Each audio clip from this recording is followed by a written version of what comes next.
Welcome to Choco Mucho, Don Makandili Katindig at Jewel Encarnacion. Grabe, lalong magpapalakas sa CMFT. CMFT possible makapunta o makapalag sa semifinals at finals.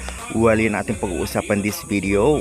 Kaya before that guys, please nakikiusap ako. Huwag niyong kalimutan mag-like, comment, and subscribe. Pa-hit the notification bell for more PVL UAAP volleyball updates sa Pilipinas. Maraming salamat sa support. Pa-like and share na rin. And avail na kayo ng Choco Mucho Creamland t-shirt.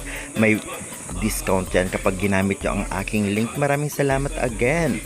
Well, alam naman nating lahat na mukhang malakas ngayon ang paparating na Choco Mucho team dahil nga sa pagdagdag ng ilang players, especially ang isa sa pinaka-importanteng position ay ang libero. Well, nakita nga natin na napakagaling nitong ngang Sikat Arado bilang libero ng Choco Mucho, ngunit madadagdagan Don Makandili Katindig from Signal na alam naman natin walang lapagan ng bola. Kung silang dalawa ang gagamiting libero ay tiyak walang lalapag na bola sa mismong Choco Mucho side. Dagdagan pa ng malakas na wing spikers at magaling na setter. Well, alam naman natin lahat na si Dina Wong ay talagang gumagaling na rin. Siyempre si Jewel Encarnacion na kanilang recruit ay maganda ang performance sa ibang team.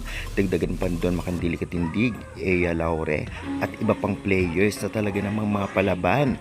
Well, kitang-kita naman natin na si Madayag at ang ibang middle blocker ng Choco Mucho ay very effective na rin.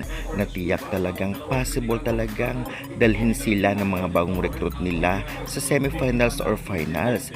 Dahil alam naman natin nakaraang conference ay malakas na rin sila, ngunit may mas malakas talagang team at wala pang masyadong connection sa isa't isa, lalong lalo pa kakapasok lamang ni Ea Laure at ngayon makikita nga natin na talagang mas gagalingan pa ng mga ito. Kaya tiyak possible, yes, possible magka-podium sila ngayong paparating na conference sa PVL on Tour.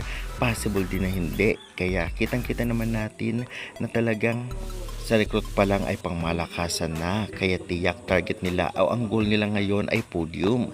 Kaya sa tingin nyo makapunta kayo ng finals ang Choco Mucho dahil sa recruit nila at lakas nila ngayon? Pa-comment, pa-subscribe for more valuable updates.